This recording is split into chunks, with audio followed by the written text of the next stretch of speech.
안녕하세요. 저는 40대 중반에 들어서고 있는 평범한 아줌마네요. 가을에 여러분들 즐겨 듣는 노래가 혹시 있으신가요? 저는 나훈아 팬이어서 나훈아의 친정엄마라는 노래를 참 좋아하는데요. 그 노래만 들으면 왜 이렇게 눈물이 나는지 모르겠어요. 여러분들도 혹시 그런 노래가 있으신가요? 있으시다면 함께 공유해보면 좋을 것 같다는 생각도 하네요. 이 아줌마가 즐겨 듣는 사연 프로그램에 저의 이야기가 문득 생각이 나 이렇게 한 글자 한 글자 타자로 치고 있네요. 워낙 컴퓨터도 못하고 말솜씨가 없어 답답하실 수도 있지만 그래도 열심히 한번 제 사연을 소개해 보도록 하겠습니다. 저는 어릴 때부터 아빠가 일찍 돌아가시고 엄마랑 저 오빠 이렇게 세 식구가 살았습니다. 요복했던 저희 집은 아빠가 돌아가시자마자 가세가 확 기울어서 엄마가 일을 하며 오빠와 저를 책임지셔야 했습니다. 저보다는 오빠가 장남이고 훨씬 더 공부를 잘했기에 저보고 가라는 오빠의 마음에 저는 한사코 거절하고 대학을 포기해 일찍부터 취업을 했습니다. 오빠는 다행히도 서울의 좋은 대학에 붙어 엄마와 저의 자랑이기도 했지요. 그렇게 오빠가 군대를 가고 저랑 엄마랑 둘이 살게 되면서 지금 생각해보면 이때가 가장 행복했었다는 생각이 들기도 합니다. 둘이 사니 제가 벌어오는 돈만으로 풍족하진 않지만 먹고 싶은 걸 먹을 수 있고 엄마와 주말에는 가끔씩 여행도 다니며 오빠는 결혼해야 되겠지만 저는 엄마랑 살아야겠다는 다짐을 하기도 하였습니다. 그러다 저는 사귀던 남자친구와 원치 않는 임신을 했네요. 그때만 해도 지금처럼 혼전 임신이 많이 없었기에 지우려고도 생각했지만 엄마는 그러는 거 아니라고 하면서 엄마가 도와줄 테니 꼭 낳으라고 용기를 주셨으며 시댁에서는 잘난 아들 아껴 막는다며 반대를 참 많이도 하셨지요. 저희 집에 찾아와서 아이를 지우라고 난리도 치고 그때마다 울면서 이렇게까지 결혼을 해야 하나 싶기도 했습니다. 하지만 뱃속에 우리 아이를 생각하며 그런 시댁이어도 아빠 없는 자식을 만들지 말자라는 생각으로 결혼을 했고 번갯불 콩고 먹듯이 결혼식을 올리고 시댁에서 얻어준 작은 신축 빌라에서 신혼살림을 시작했습니다. 남편은 저와 다르게 좋은 대학 나와 유학까지 결정되어 있었지만 아기가 생기는 바람에 대학교를 졸업하자마자 취업을 해야 하는 상황이었지만 시댁에서 남편이 공무원 시험을 꼭 봐야 한다면서 생활비를 줄 테니 남편 공부하는데 방해하지 말라고 하더군요. 저는 임신기간 내내 먹고 싶은 음식도 제대로 먹지 못하고 잠 한 번 푹 자지 못했습니다. 아침마다 전화 오는 시어머니에 남편 아침 챙겨줬니? 나는 물음에 대답해야 했기에 늘 새벽같이 나가는 남편의 밥을 챙기고 조금 쉬려고 하면 시댁으로 와서 집안일 좀 도우라고 하는 시어머니의 시집살이에 한시도 쉴 수가 없었습니다. 남들은 임신하며 몇십 킬로씩 살이 찐다는데 저는 너무 찌지 않아서 오히려 병원에서 이렇게 되면 출산하는데 힘들 수 있다고 많이 먹으라고 할 정도였으니까요. 임신 기간을 거치고 출산을 하던 날에도 제 옆에 있었던 건 저희 친정 엄마였습니다. 오랜만에 만난 엄마는 저의 모습을 보고 한참을 뒤돌아오셨어요. 너무 말라버린 제 모습이 안쓰러워 집에서 바리바리 미역국이랑 반찬을 싸와 출산하던 날 그 미역국을 먹으면서 울었던 생각이 나네요. 저는 조리원도 가지 못한 채 집에 와서 산후조리를 해야 했고 다행히도 친정엄마가 도와주셔 2주 동안은 참 행복했습니다. 본격적인 육아를 시작하면서 남편은 아이가 울면 밖으로 나가고 친구들과 만나 공부도 안 하고 술 마시고 늦게 들어온 날도 많았습니다. 그럴 때마다 잔소리를 하면 그럴 거면 아이를 왜 낳았느냐면서 저를 타박하기 일쑤였고 시댁도 마찬가지였습니다. 그렇게 아이가 조금 커 어린이집에 가면서 조금은 숨통이 트이기 시작했고 남편은 거의 4년을 넘게 공무원 시험 준비를 하며 떨어지는 바람에 선배 회사에 취직하기로 결정을 하였습니다. 그럴 때마다 남편은 늘 술 마시고 하는 레파토리가 있는데요. 저를 만나 자기 인생이 잘못됐다고 늘 한탄하는 거였어요. 자기는 탄탄대로로 갈 수 있는데 저와 아이가 생겨서 그렇게 되었다고요. 그런 말을 들을 때마다 지금은 아이가 아직 어려 잘 이해하지 못하겠지만 더 커서 이런 말을 들을 때 얼마나 마음이 아플까 싶어 밤에는 숨지겨 운 적도 많았습니다. 남편은 회사에 다니기 시작하면서부터 외박이 잦았고 그런 날에는 아이와 저 둘이 집에 늘 있었습니다. 오랜만에 친정이라도 가려고 하면 시어머니는 어딜 친정을 가냐며 저를 못 가게 하곤 하셨습니다. 그렇게 철장 없는 감옥살이를 하던 어느 날 시댁에 저번에 두고 왔던 아이 물건이 생각나 시어머니께 전화를 드렸지만 받지 않기에 필요한 물건이라 빠르게 시댁으로 갔습니다. 띵동 누르고 기다리는데 시어머니가 나오더군요. 당황한 얼굴로 저를 보시더니 이 밤에 무슨 일이냐며 아이 데리고 왜 밤에 돌아다니냐며 타박을 하시더라고요. 저는 아이 물건을 두고 갔는데 필요해 왔다 말씀드리고 들어가려는데 지금 집에 손님들이 와 있다고 다음에 와서 가져가라고 하시더군요. 지금 필요한 거다. 그럼 그것만 가지고 가겠다 하니 갑자기 저에게 이런 말씀을 하시더군요. 지금 들어와봤자 좋을 게 없을 텐데 그럼 들어오던가 라고요. 그래서 그게 무슨 말인가 싶어서 신발을 벗고 들어가 아이 물건을 찾는데 손님 몇 명과 저희 엄마가 주방에서 설거지를 하고 계시는 거예요. 너무 놀라 엄마! 라고 부르니 엄마가 갑자기 너무 깜짝 놀라서 그릇까지 놓치셨더라고요. 왜 여기에 있어? 나한테 말도 없이 우리 시댁에 왜? 라고 물으니 엄마는 아무 말도 못하고 있고 시어머니는 저에게 코웃음을 치며 말하더군요. 아, 내가 저번에 너네 집에서 사돈 요리 먹어보니 너무 맛있더라고. 그래서 집에서 요새 쉬신다길래 우리 집에서 가끔씩 요리해주면 어떨까 싶어서 돈도 넉넉하게 드린다고 했고 뭐 서로 좋잖아? 나는 맛있는 음식 먹어서 좋고 사돈은 돈 벌어서 좋고 얘 원래 남의 집 살림보다 가족 살림이 낫잖니? 라고요. 엄마는 시댁에 한 달 전부터 와서 파출부를 하고 있었고 그런 사실은 저는 아무것도 모르고 있었습니다. 남편도 아냐고 물으니 당연히 안다고 내가 말없이 그랬겠냐고 하시더라고요. 돈도 다른 것보다 넉넉하게 주는데 뭐가 문제냐면서 오히려 시어른한테 대든다고 저에게 몰아붙이는 시어머니의 얼굴을 보는데 식탁 위에 있던 맥주잔을 들어 그대로 시어머니에게 뿌렸습니다. 아무리 내가 하찮더라도 그래도 사돈되는 분에게 자기 살림을 시키다니요. 그것도 남편이 알고 있다는 사실 자체가 저에게는 여기에 있을 이유가 없더군요. 그렇게 맥주를 뿌리니 시어머니는 소리치면서 제 뺨을 짝하니 때리며 얘가 어디서 근본 없는 게 들어와가지고 애기 생겼다고 파줬더니 어디서 너 배운 교육이니? 너네 엄마한테 그렇게 배웠니?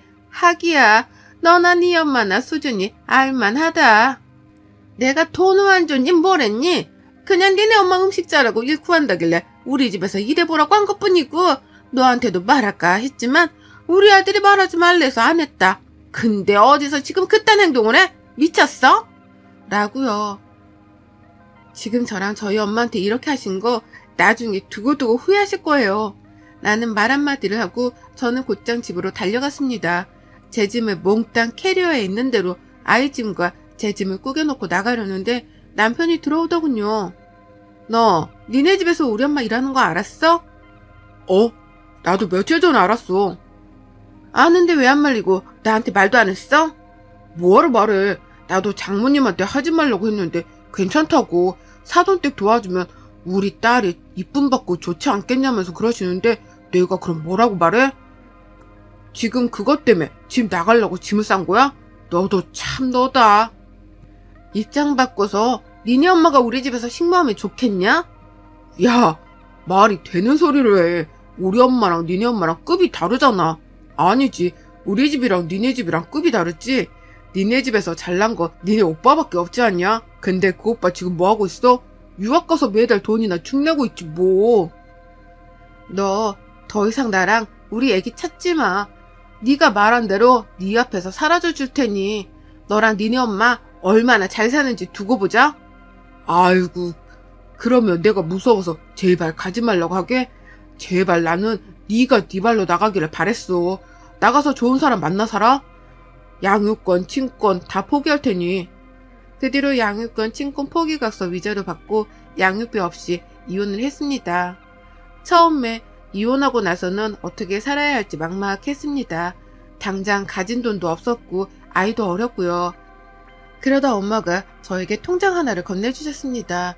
그 통장에는 아빠가 돌아가셨을 때 엄마가 우리가 없더라도 잘 살 수 있도록 노후자금이 들어가 있는 통장이었는데요. 이걸로 저에게 하고 싶은 거 하면서 살라고 건네주더라고요. 어떻게 이걸 쓰냐고 펑펑 울었지만 엄마는 제가 행복한 게 가장 행복하다면서 뭐라도 시작하라면서 건네준 통장으로 엄마와 저는 조그마한 한식집을 냈습니다. 처음에는 동네에 있는 상가에서 아침, 점심 장사를 시작하면서 단골들이 생기게 되고 엄마의 음식을 좋아하는 손님들이 점점 늘어나면서 저희는 그렇게 조금씩 매장을 늘려갔습니다. 그러다 한정식 전문점을 차리게 되었고 지금은 3개 정도 운영을 하고 있는 상태입니다. 저희 아이 또한 아빠 없는 삶에서 돈의 여유라도 주고 싶어 시작했던 일이 다행히도 잘 돼 아이가 하고 싶은 거, 사고 싶은 거 다 해주면서 살았던 날들이 벌써 이렇게 시간이 지나갔네요. 단칸방에서 시작했던 우리는 이혼하고 난 뒤 원룸에서 투룸으로, 투룸에서 쓰리룸으로 지금은 경기도 40평대 아파트에서 엄마 저, 우리 딸 이렇게 셋이 살고 있네요. 저는 본종과 2곳을 옮겨 다니며 일을 하는 중이고 저희 엄마는 이제 조금은 쉬시고 있는 상태입니다. 그날따라 엄마가 가게에 나와보신다고 해서 예약건이 많아 응대하고 있는 찰나에 엄마의 지인분이 오셨다고 인사하러 같이 가자고 하시더라고요. 친한 지인분이라고 하길래 저도 함께 인사를 드리러 갔다가 룸에서 나오는데 정말 낯익은 얼굴이 보이더라고요. 단 한 번도 잊지 않았던 얼굴인 바로 전 시어머니였어요. 저랑 저희 엄마를 처음에는 못 알아본 것 같은데 제가 똑바로 쳐다보니 갑자기 생각이 났다는 듯 쳐다보더라고요. 근데 자기 지인과 저희 엄마가 인사를 하니 놀랐겠죠. 뻔뻔하게 저희 앞으로 걸어오더니 그 지인에게 자기야 누구야? 라고 물어보더라고요. 그분은 여기 나랑 친한 언니 내가 예전에 말했잖아. 한정식집 크게 하는 큰손 바로 이 언니야. 그 한정식 크게 한다는 사람이 지금 이 사람이라고? 그렇다니까. 언니가 음식 솜씨가 워낙 좋아서 내가 여기 음식을 못 끊잖아. 하고 오는데 전 시어머니 표정이 굳어지더라고요. 저희 엄마는 그럼 잘 먹고 가시라고 하고 저도 그 뒤로 휙하니 나왔어요. 정말 한순간도 잊지 않았던 얼굴인데 여기에서 마주치니 사실 좀 놀라기도 했습니다. 그리고 그 다음날 매장에 나가 예약건들을 확인하는데 누군가 저를 찾아왔다고 보니 전 시어머니더라고요. 참 웃기죠. 잠깐 이야기하자는 말에 조용히 룸으로 들어가 대화를 했습니다. 무슨 일이세요? 우리의 손녀 잘 지냈지? 네? 손녀요? 무슨 말씀이세요? 제가 이혼할 때 위자료 한 푼 없이 나가는 조건에는 친권, 양육권 모두 다 포기한다고 했고 자식이라고 생각하지 않겠다고, 손녀라고 생각하지 않겠다고 한 건 어머님이랑 남편이었어요. 이제 와서 손녀라니. 그런 말 입에 올리지 마세요. 그래도 피는 못 속이지. 내 손녀 내가 물어본다는데. 알겠고요. 찾아오신 용건부터 말씀하세요. 너 언제 이렇게 매장을 다 차렸니? 그거야 제가 일일이 대답할 건 아니잖아요. 본론만 말씀하세요. 무슨 본론? 이혼했어도 우리 아들 자식이 너랑 살았었는데 한 번은 아빠를 보여줘야 하지 않겠니? 아빠요? 무슨 아빠요?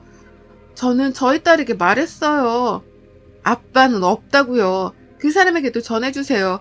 다른 사람 만나 행복했으면 좋겠다고요.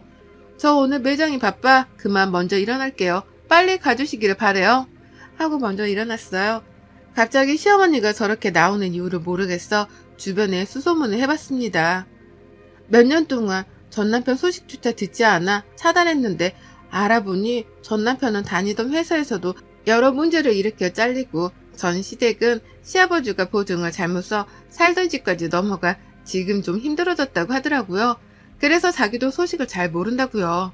전 시어머니 속셈을 알 것도 같았죠. 또 오겠지 싶었지만 아니나 다를까 또 찾아온 시어머니와 전 남편 정말 기가 차더라고요. 매장에서 직원들도 있고 이야기하기 어려워 근처 카페에 가서 대화를 하는데 가관이었어요.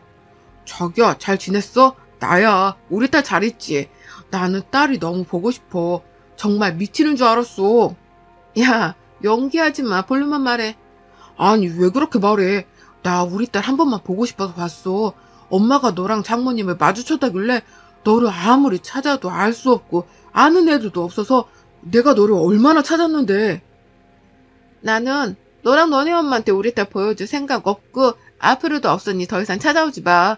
한 번 더 찾아오면 이번에는 이렇게 안 끝나? 얘 너는 무슨 말을 그렇게 하니? 어떻게 자식과 부모의 연을 끝낼 수가 있어? 그러지 말고 한 번만 애 데리고 나와봐.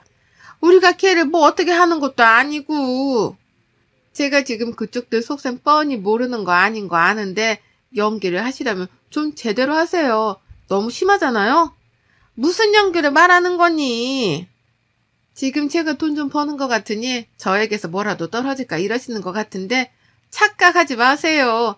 우리 딸은 그쪽도 만날 일 없으니 계속 찾아오셔도 소용없어요. 하고 일어나서 나갔는데 시댁에서 당했던 그 악몽들이 떠올랐습니다. 잊고 살았다고 생각했는데 가장 힘들었던 때 그 사람들을 만나니까 정말 힘들었습니다. 내가 우리 딸도 아빠가 보고 싶은데 나 때문에 그러는 건가 싶기도 했어요. 그렇게 고민하고 나서 엄마에게 물어봤어요. 과연 아빠가 있다는 걸 말해주는 게 나을지요. 엄마는 그래도 아빠가 있다는 건 말해주는 게 어떻겠냐고 하시더라고요. 딸에게 잘 설명한 뒤 전 남편과 전 시모를 딸에게 이야기해주기로 마음을 먹었습니다. 그렇게 처음 만난 아빠를 보니 딸은 어색해 하더군요. 애기야, 할머니야. 할머니가 얼마나 우리 손녀가 보고 싶던지. 우리 딸, 아빠야. 아빠가 우리 딸이 너무 보고 싶었어. 셋이 만나는 동안 저는 딴자리에 앉아 생각에 잠겼습니다. 이제 집에 가려고 이야기하는 순간 갑자기 저보고 오늘 우리 집에 가서 같이 있으면 어떻겠냐 하더군요. 딸이 어떻게 사는지 궁금하다고요. 저희 딸도 자기 방을 아빠랑 할머니께 보여주고 싶다 하도 말하니 엄마가 친구들이랑 여행에 가셔서 그럼 잠깐만 들어갔다 가라고 말한 후 집으로 갔습니다. 집으로 가니 자기네 집인 마냥 곳곳을 살피더군요.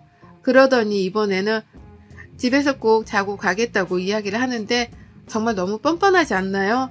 자꾸 딸을 앞세워 저에게 이야기를 하라고 하는 것 같은데 처음에는 너무 화가 났지만 그래도 천류는 끊을 수 없다길래 손님방을 내어줬습니다. 그렇게 아침이 되었고 같이 넷이 앉아 식사를 하는데 갑자기 전시모가 저에게 우리 이렇게 가족이 다시 되는 거야? 라고 하는 거예요. 먹던 밥이 튀어나와. 아니 도대체 무슨 말씀을 하시는 거예요? 저는 그럴 일 1%도 없고요. 다만 저희 딸이 자기를 낳아준 아빠가 어떤 사람인지 나중에도 궁금해할 것 같아서 만난 것 뿐이지 그 이상 그 이하도 아니니까 김칫국 마시지 마세요. 라고 했습니다. 남편은 제발 자기야 우리 합치자. 내가 잘할게. 그때 내가 너무 어려서 미쳤었나 봐. 우리 딸을 보니 정말 나 다른 곳에 못 갈 것 같아. 내가 더 잘할게. 엄마도 정말 미안하다고 했어. 그래 야 내가 그때 정말 미안하구나. 사돈에게도 내가 정말 사과를 하고 우리 다시 여기서 잘 지내보자. 아가야 내 며느리가 되어주면 안 되겠니? 하며 헛소리를 하는데 아무 말도 안 하고 저는 가만히 있었습니다. 그들은 저보고 긍정의 의미냐면서 좋아하는 순간 번호키를 누르고 들어오던 소리에 저보고 누구 올 사람 있어? 라고 물어보더라고요. 그래서 대답했어요. 네, 저랑 곧 결혼할 사람이요. 라고 말했죠. 그랬더니 둘 다 순간 놀라 벙 찌더라고요. 저의 애비 남편이 들어오자 저희 딸은 아빠 하면서 달려갔고 애랑이 딸을 안아주더라고요. 시어머니와 남편은 이게 무슨 소리냐면서 놀라길래 그대로 설명해 드렸어요.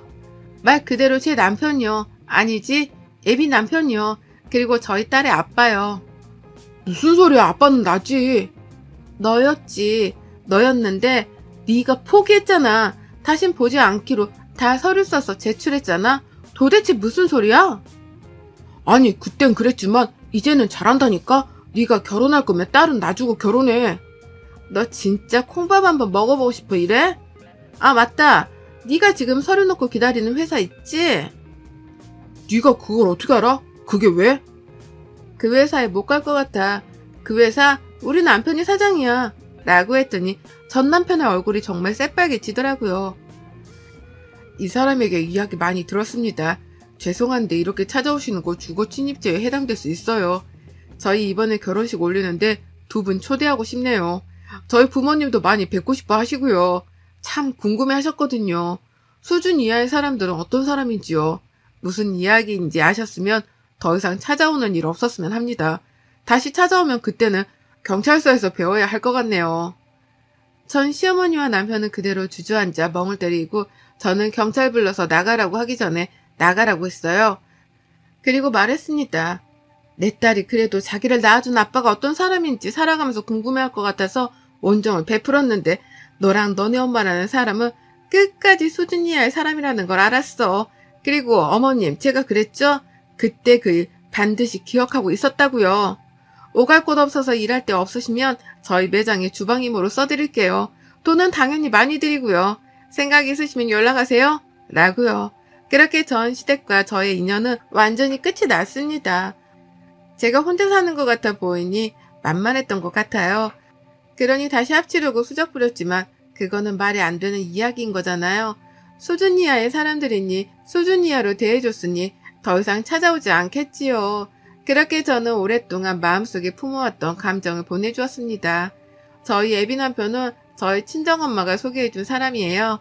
오랫동안 단골로 왔던 부부가 있었는데 그 부부와 엄마가 연을 잘 맺어 저와도 이렇게 인연이 닿았답니다. 알고 봤더니 굉장한 재력가의 집안이었던 저희 시댁은 정말 검소하시고 늘 배려하고 이해하는 삶이 가장 행복하고 윤택한 삶이라고 말씀하시거든요. 그 삶의 목표를 이어받아 저도 이제 남편과 저희 딸과 엄마와 행복하게 살고 싶습니다. 저의 새 출발을 응원해 주실 거죠? 여러분의 생각은 댓글로 남겨주세요. 오늘도 시청해 주셔서 정말 감사합니다. 안녕하세요. 저는 올해 42살인 여자입니다. 올해도 벌써 10월이 훌쩍 지나가고 있으니 얼마 지나지 않으면 43이 되네요. 나이 먹는 게 조금 서럽기도 하고 가만히 붙잡아 두고 싶기도 하지만 그렇다고 지금 제가 싫은 건 아닙니다.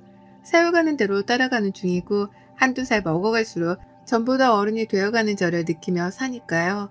그리고 무엇보다 저를 많이 사랑해주고 또 따라주는 껌딱지 같은 남편이 제 곁에 있어줬기 때문인지 사랑을 받는 기분이 늘 들었습니다. 예뻐라 해주는 남편 덕분에 나이 먹는 걸 잠시 잊고 사는 중이었달까요? 참고로 저는 현재 결혼 2년차를 향해 달려가는 중이랍니다. 뒤늦은 나이에 결혼을 했고 제 남편은 저보다 3살이 어린 연하남이랍니다. 그렇다 보니 결혼을 하면서 많은 게 달라졌어요. 그간에는 그저 일에 미쳐 사는 평범한 골드미스 정도로만 사람들이 봐줬었는데요. 40에 결혼을 하고 또 연하 남편과 함께 살기 시작하면서부턴 솔직히 저를 두고 뒤에서 수근거리는 사람들도 있었습니다. 좋게 봐주고 좋겠다고 부러워라 해주는 분들도 계셨지만 돈을 잘 버니까 어린 남자를 돈으로 꼬신 거라는 입에 담지 못한 말들을 주고받는 사람들도 있었어요. 사회생활하며 별별 사람들을 다 만난다고는 하지만 정말 결혼하고 나서 특히나 그 많은 사람들을 더 마주했던 것 같습니다. 상처도 받았지만 기분이 마냥 나쁘진 않았어요. 다들 내가 부러워서 뒷말을 나누는 거라는 걸 잘 알았거든요. 그러니 나와 남편에 대한 가십거리가 어쩌다 들려오더라도 귀담아 들으려 하지 않았습니다. 그리고는 실제 우리 부부의 모습처럼 잘 살고 있는 모습을 더 많이 보여줘야겠다는 것에 초점을 두려고 했죠. 그러나 이 과정에서 시어머니가 끼게 되면 제 반응은 마냥 냉정하지 못했습니다. 시어머니가 우리 부부를 좋아하고 응원해 주시는 쪽이 아니라 뒷말을 나누고 흉을 보면서 싫어하는 쪽에 서 계신 걸 알게 된 순간부터는 저도 작은 말에 흔들리기 시작했던 거죠.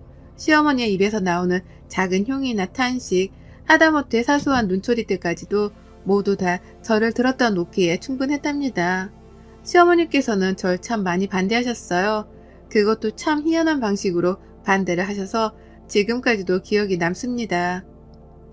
며느리가 마음에 안 드는 거라면 남편한테 이 결혼이 싫다고 직접 반대 의사를 밝히셔도 됐고 결혼을 하지 말아줬으면 좋겠다고 제게 직접 말씀을 해주셨어도 될 텐데요. 희한하게 그런 말씀은 절대 안 하시더라고요. 다만 이상한 방식으로 제가 마음에 안 든다는 걸 표현하셨답니다. 나이를 들먹이면서 말이죠. 나이가 40인데 이제 웨딩드레스를 입겠다는 거지? 내 아들이 아직 40도 안 된 건 알고 있고?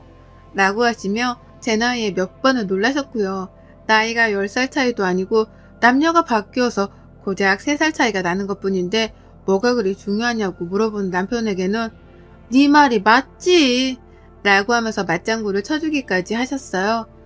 방금 전까지 나이 때문에 마음에 안 드신다는 뉘앙스를 풍기더니 아들의 한마디에 또 수긍을 하는 듯 태도를 바꾸신 거죠. 그러다가도 남편이 제 옆에 없으면 아니 근데 큰아이까지 결혼 안 하고 왜 그랬대?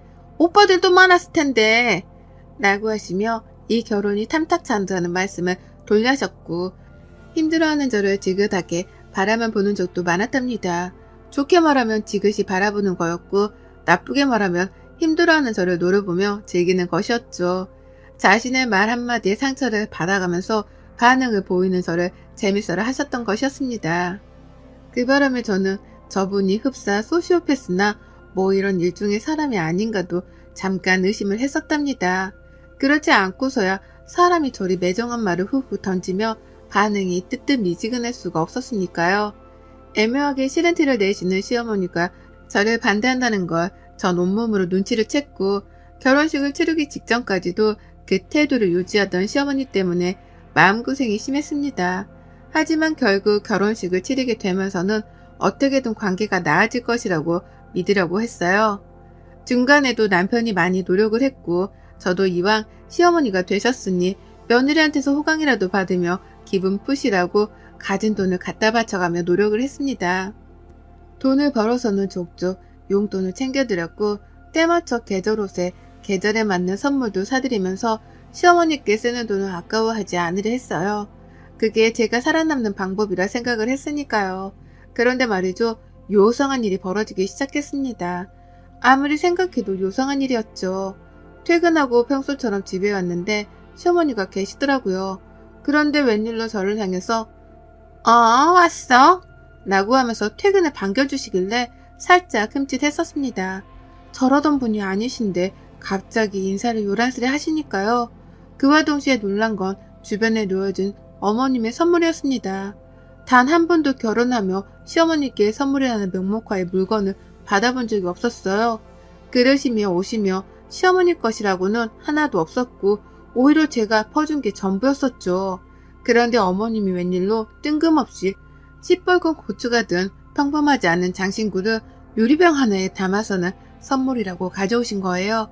그걸로도 모자라 아무도 쓰기 싫어할 것 같은 못생긴 그릇 두 짝도 말이죠. 어디서 이런 걸 빈티지샵에서 주워오셨나 싶어 황당해하며 물건을 쳐다보는데 어머님은 세상 행복하다는 듯 건네주시면서 잘 쓰라고 하시더라고요. 특히 고추가 든 유리병은 현관 옆에 두어야 복이 기어들어온다고 하시면서요. 무슨 복이 정확히 들어오냐며 물어보는 제 남편의 말에 어머님은 얘가 빨리 들어선대 라고 그제서야 이실직고를 하셨습니다. 그러니 저도 알았죠. 이 말린 고추가 사내 아이를 뜻하는 거구나 하고 말이죠. 그래서 의심 없이 받아들였습니다. 어머님이 빨리 손주를 보고 싶어 하신다는 생각에 부담도 컸지만 다 우리 좋으라고 건네주신 물건이란 것에는 의심이 없었던 거죠. 그런데 이런 식의 뜬금없는 선물은 그걸로 끝이 아니었어요. 이런 분이 아니셨는데 계속해서 뭔가 내어주시더라고요. 그 덕분에 저희 집은 시어머니가 들고 온 영문 모를 물건들로 하나둘 채워져 빼곡해지기 시작했고요. 처음 가져온 고추 든 유리병도 그대로였고 쓰기 싫은 그릇 두 개도 그냥 주셨으니 일단 하부장 안에 넣어 보관 중이었습니다. 그 밖에도 침대 옆에 놔두고 얼굴 가꾸는 데에 쓰라면서 거울 큰 거를 사다 보내주신 바람에 저는 영문도 모른 채 일단 그걸 침대 옆에 놔뒀어요. 남편 앞에서 예쁘게 구면서 오래도록 사랑을 받으라는 뜻인 줄로만 알고서는 아무런 의심도 하지 않은 채 그 큰 거울을 침대 옆에 뒀습니다. 제가 어릴 적부터 무교였고 믿는 종교 따위는 없다 보니 미신이나 속설 같은 것에 굉장히 무지했거든요. 그렇다 보니 전 어머님이 하라는 대로 하면 복이 굴러 들어올 줄 알았어요. 어머님이 아무래도 미신이나 속설 같은 걸 믿을 나이시다 보니 저보다 아는 것도 많으실 거다 싶었던 거죠. 그래서 그 후에도 들어오는 헝 가방이나 옷, 그리고 정체불명의 나뭇가지 같은 것들도 그냥 있는 대로 받았습니다. 천만다행으로 제 집이 40평대라 넓은 편이었고 그래서 자질구레한 물건들을 하나둘씩 놓아둘 공간 여유는 있었어요. 그래서 겉보기에는 잡동사니들로 어지러워 보이진 않았지만 이게 정도가 계속해서 지나가니 슬슬 받기가 싫어지더라고요. 내 집이 내 집인 게 아니라 시어머니의 집이 되어가는 것만 같았습니다. 제가 고른 물건들이 아니라 시어머니가 주시는 물건들로만 집이 채워져 나가다 보니 흡사 이건 시어머니가 원하시는 그림의 집이 아닌가 싶기도 해서 혼란스러워지기까지 한 거죠.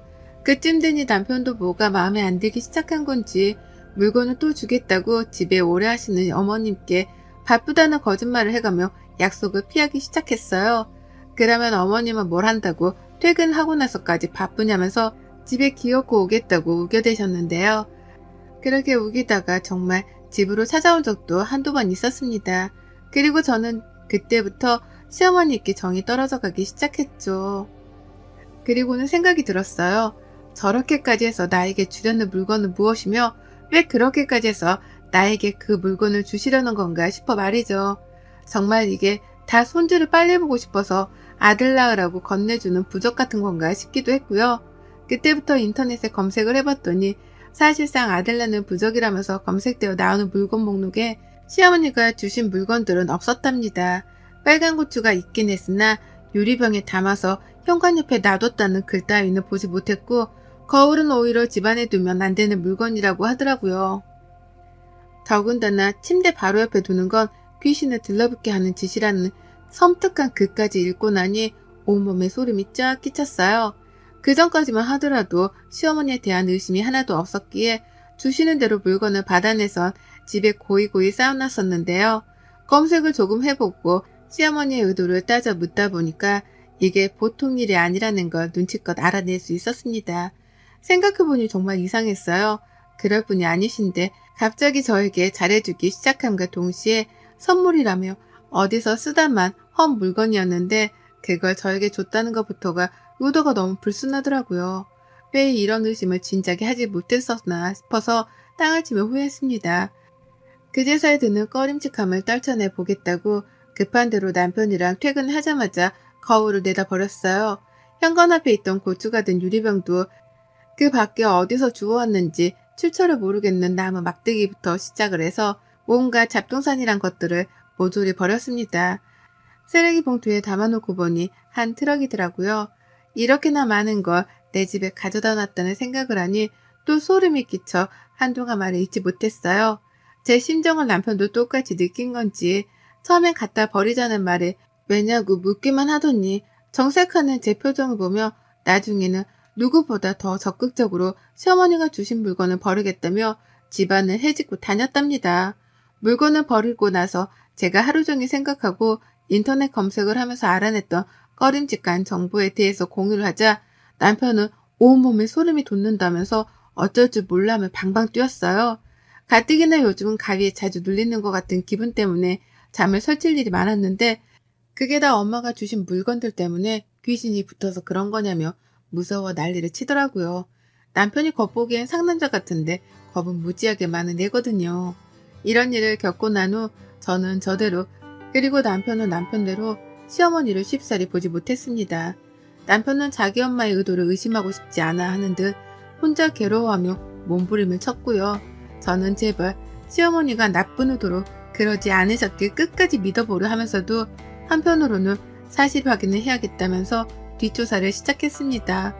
아무래도 제가 한번 물면 끝까지 놓치지 않고 물어뜯는 나름 독종의 여자거든요. 아무리 생각해도 좋은 의도가 보이질 않는 시어머니의 본 모습을 꼭 파헤쳐야겠다는 생각으로 머리를 굴려가던 중 정말 뜻밖의 기회를 맞이했습니다. 시어머니의 그 새카맣던 의도를 파악할 수 있는 절호의 기회가 찾아온 것이었어요. 인터넷으로 다른 사람들의 글도 읽어보고 시어머니와 갈등에 대한 댓글들도 살펴보던 중 홈캠의 존재를 알게 되었습니다. 집안에 카메라를 따로 설치할 필요성을 못 느껴서 그걸 알고도 관심을 두지 않고 살았었는데요. 이참에 홈캠을 설치해야겠더라고요. 물론 귀신을 보려는 게 아니라 시어머니를 살펴보려고 말입니다. 당장 로켓 배송으로 주문을 받았고 집안에 무려 3곳에 카메라를 설치하고 난 후 시어머니를 불렀어요. 안부 인사 겸 연락을 드린 거죠. 어머님, 요즘은 저한테 주실 선물 없으신가 봐요. 통 찾아오질 않으시네요. 라고 하며 아부를 떨었더니 어머님은 섭섭하다는 말투로 곧장 말씀하시더라고요. 아니 내가 가겠다고 몇 번을 말했더니 다들 바쁘다며 오지 말라고만 하고 말이야. 라면서 줄 선물이 안 그래도 한가득 준비되어 있다며 신나라셨어요. 그리고 전 바빠서 퇴근이 요즘 늦으니 차라리 우리 부부가 없는 점심시간에라도 집에 와서 선물을 놓고 쉬다 가시라며 집 비밀번호를 알려드렸습니다. 결혼하고서 집 번호를 누군가에게 알려준 건 처음이었어요. 쉽지 않은 결정이었지만 시어머니의 본 모습을 알아내고자 이건 필요한 절차였고 그렇게 어머님께 제 집을 오픈하고 난 후 저는 떨리는 마음으로 그저 홈캠 녹화가 잘 되기를 빌었습니다. 어머님은 하루 날 잡아 집을 다녀가셨고 저는 일을 하던 중이었는데 문자 한 통을 보내셨더라고요. 너 내가 줬던 물건들 다 어디다 뒀냐? 라고 하면서요. 저랑 남편이 섬뜩하다면서 버렸던 그 물건들을 찾으시는 것이었습니다. 그래서 제가 어머님 그거 둘 곳이 없어 집 선반 안에 넣어 모아뒀는데 아마 어머님은 못 찾으실 거예요. 왜요? 라고 되물었죠. 그러자 어머님은 버리지 않았다는 제 말에 안심을 하셨는지 버린 게 아니면 됐고 난 또 니들이 버린 줄 알고 깜짝 놀랐네. 라고 하며 안도의 한숨까지 내쉬었습니다. 그리곤 물건 다 놓고 가는데 이것들은 절대 옮기지 마라. 저번에 줬던 고추 유리병 그것도 현관에 꼭 둬야 하는 건데 내가 지금 둘 테니까 물건 놔둔 곳 좀 알려줘라. 라고 말씀을 하셨어요. 제가 갖다 버린 유리병을 도로 찾아서 현관에 두겠다면서 위치를 알려달라 하시더라고요. 당황한 저는 얼버무리다가 일이 갑자기 바빠졌다며 급하게 연락을 끊어버렸죠. 그리고 서둘러 홈케어 화면을 볼 수 있는 어플을 켰고 시어머니가 하시는 짓을 지켜봤습니다. 그전에도 이미 녹화가 되고 있긴 했으나 당장에 어머님이 뭘 하시려는지 확인을 해보고 싶었어요. 그리고 전 회사 안에서 간이 떨어져 오줌을 지릴 뻔했습니다. 이런 말이 나이 40 넘어 나오는 게 좀 창피하긴 하지만 오줌이 지릴 뻔했단 표현 말곤 달리 할 수 있는 말이 없었어요. 어머님이 글쎄 혼자가 아니라 둘이더라고요. 바로 옆에 웬 아주머니 한 분을 모셔온 거예요. 선물만 놓고 가시겠다더니 주인 없는 집에 멋대로 손님을 데려온 겁니다. 소름이 돋아서 막 캡처를 했어요. 실시간으로 사진을 찍어서 남편에게 보내주고 있는데 그때 그 아주머니가 시어머니께 손짓으로 뭔가를 지시하는 게 계속해서 목격되었습니다. 아주머니가 손짓을 보내면 시어머니는 허리까지 숙여가면서 움직이셨고 아주머니가 가리킨 곳에다가 들고 온 물건들을 놓으셨어요. 아주머니는 마치 집을 보러 온 손님 마냥 제 집 구석구석을 휘젓고 다니셨고 기존에 어머님이 가져다 주셨던 물건들의 행방을 찾는 것 마냥 5만 군데를 구석구석 뒤져댔어요. 그러다 고개를 절레거리면서 한숨을 쉬더니만 시어머니가 이 아주머니를 이렇게 부르시더라고요. 보살님 이라고 말입니다. 그 순간 머리가 멍했습니다. 설마 저 여자가 무당인가 싶었거든요. 어머님이 가져오신 물건들도 그렇고 죄다 어디 조선시대의 궁중 난트국에서나 나올 법한 오래된 물건들이었는데 설마 어머님이 무당의 말을 듣고서는 무당이 지시하는 물건들을 제 집에 들인 건가 싶었습니다. 제발 아니길 바라면서 표정을 가득 찡그린 채로 화면을 바라보고 있는데 그 보살이란 여자는 가져온 물건들이 하나도 없네. 이것들 가져다 버린 거 아니야? 기센 것. 라면서 호통을 쳤고 그러자 시어머니는 분명 어디다가 넣어놨다고 했는데 제가 찾아볼까요? 눈치챘을 리가 없잖아요. 라고 하면서 그 여자를 살살 달래는 데 급급했습니다. 그러면서 어머님이 말씀하시더라고요. 제가 이것들 이혼시키려고 별짓 다 하고 있는데 여태 이혼도 안 하고 기센 애가 맞긴 맞나 보네요. 라고 말입니다. 저는 탄식을 내뱉으며 제자리에서 일어섰고 온몸에 소름이 돋아 닭살이 서는데 경직이 되어 얼어붙었어요. 빨리 내 집에 가서 이 불운한 존재들을 쫓아내야겠다는 생각밖에는 들지 않았습니다. 미신 같은 거 믿는 사람은 아니었으나 내 집에 무당이 들어온 이상 뭔가 정말로 불운한 것들이 집안에 마구마구 스며들 것만 같은 꺼림직한 기분이 계속해서 들었어요. 그리고 그때 저는 그만 까무러치며 비명을 지른 채 주저앉고야 말았습니다. 글쎄 그 무당 여자가 카메라를 응시하고 있는 거예요. 카메라를 통해서 저랑 눈이 마주쳤던 것이었습니다. 저는 핸드폰으로 보던 도중 화면에 뜬 여자의 눈초리에 기함을 치며 비명을 질렀고 제가 이렇게 겁을 먹고 있는 걸 아는지 모르는지 무당이란 여자는 집안에서 카메라를 발견했다는 것 같다는 말과 함께 곧장 시어머니께 일렀다 바쳤죠. 혹시 며느리가 이 상황을 보고 있는 게 아니냐 하면서 말이죠. 저는 여전히 놀라서 일어날 정신도 없이 바닥에 주저앉아 있었는데 무당은 카메라를 번갈아 노려보면서 시어머니랑 집을 나갈지 말지 작당을 하다가 결국 카메라를 뜯어버리고는 그걸 든 채로 집을 나섰답니다. 저는 여전히 벌렁거리는 심장을 부여잡으면서 지금 내 집에서 일어난 이 상황에 대해 이해를 하고자 머리를 쥐어뜯었고요. 그러니까 시어머니는 마음에 안 드는 며느리 하나를 이혼시키기 위해서 무당까지 찾아갔던 것이었고요. 그 무당이 하라는 대로 저주가 담겼을 것으로 추정되는 물건들을 하나둘 제 집에 들여놨던 것이었습니다. 그 물건에 남의 피가 묻었을지 똥이 묻었을지 누가 아냐고요. 저는 이 사실을 바로 남편에게 일러다 바쳤고 저보다 충격을 받은 건지 남편은 회사까지 반차를 내고 당장 시댁으로 갔어요. 가서 조져놓겠다는 말을 남긴 채 소식이 끊겼고요. 걱정이 된 저도 반차를 내고 바로 남편 뒤를 쫓아 시댁에 갔는데요. 글쎄 그 무당이란 여자가 시댁 안에 있더라고요. 카메라에 담겼을 상황을 어떻게 대처할지에 대해서 의논을 하겠다며 시어머니랑 같이 시댁에 가서 추후 작당을 기획하고 있었던 겁니다. 그 현장을 저랑 남편이 번갈아 덮친 거고요. 무당은 이미 저희 남편한테 욕을 처먹다 못해 멱살까지 잡혀서는 노후라 애원 중이었고 무당 같지도 않고 딱 보니 사기꾼인 것만 같아 보이는 그 여자를 뒤로한 채 저는 시어머니께 녹화된 현장 영상을 보여줬어요. 이거 들고 당장 경찰서에 가도 할 말이 없으시지 않냐며 화도 내고 욕도 하고 하다 이혼을 정말 하겠다고도 했습니다. 이대로는 꺼림칙해서 어머님 같은 시어머니를 두고 살 자신이 없다며 말이죠. 그 말에 남편은 더욱 미안했던지 감정이 격해져 시댁을 아주 난장판으로 만들어놨고요. 어머님이 주셨던 물건들을 싹 다 버려놓길 정말 잘했다는 생각과 함께 저는 사과조차 받지 않으려 했습니다. 도무지 사람이 할 수 있는 상식밖의 행동을 한 시어머니를 사람 취급해드리지 않기로 했거든요. 그리고 전 당장에 집으로 뛰쳐가서는 시어머니가 놓고 가셨던 새 물건들을 모조리 다 싸두고선 다시 시댁으로 왔습니다. 그리고는 남편에게 시어머니를 붙들고 있게 한 후 저 혼자 숨바꼭질을 하듯이 그 물건들을 시댁 안에 숨겨뒀어요. 시어머니가 절대로 찾아내지 못하시도록 말입니다. 그러자 시어머니는 그 물건이 정말 재수가 없는 물건들이었는지 당장 가지고 나가. 아유 나 진짜 그것들이랑 같이 한 집에서 못 지내. 가지고 나가 버려줘 제발. 라며 울고보고 매달리셨어요. 그딴 물건들을 내 집에 잘만 놓고 갔다는 생각에 저는 더욱 화가 치밀어 올랐고요.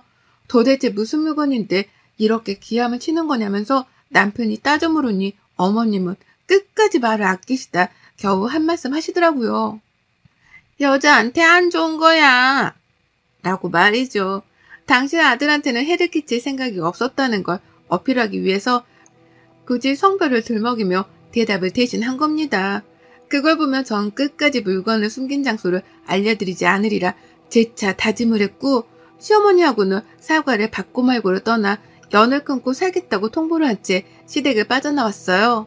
이미 남편이 시댁을 난장판으로 만들다 못해 시어머니 눈에서 눈물을 쫙 빼놓은 후였는지라 제가 더 할 수 있는 건 없었습니다. 그저 숨겨놓은 물건들을 시어머니가 다시는 평생 찾지 못하시도록 비는 수밖에요. 그러면 시어머니는 불편하고 꺼림칙하고 재수가 없다며 마음고생을 하면서 그 물건들을 끝까지 찾으실 테니요. 고약한 시모를 만나면 결혼하고 나서 팔짝을 꼬인다더니만 제가 딱 그 짝이었습니다. 다행히 남편 사랑이 한결같아 좋기는 하지만 전 재수없는 이 집에서 다신 더 살고 싶지 않다며 당장 집을 내놨어요. 현재 남편이랑 저는 친정에 들어와 단기로 사는 중이고요. 그리고 다시는 이사가는 집을 시어머니께 알려주지도 않을 거고 초대도 안 할 겁니다. 비번을 숨기는 건 당연하고 남편하고는 시모 얘기를 죽을 때까지 함구하고 살기로 약속도 했네요. 인생의 반은 산 것 같은데 평생 멀리하던 미신에 발 한 번 걸쭉하게 담긴 후기였습니다.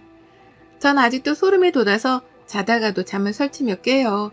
언제쯤 이 꺼림칙함이 사라질지는 모르겠지만 이렇게 사연을 적어보내며 후련하게 시모 욕이라도 해봐서 좋네요. 부디 이 순간에도 어머님은 제가 숨겨놓은 물건을 찾다가 재수 털려 겁먹고 계시길 진심으로 바랍니다. 여러분의 생각은 댓글로 남겨주세요. 오늘도 시청해주셔서 정말 감사합니다.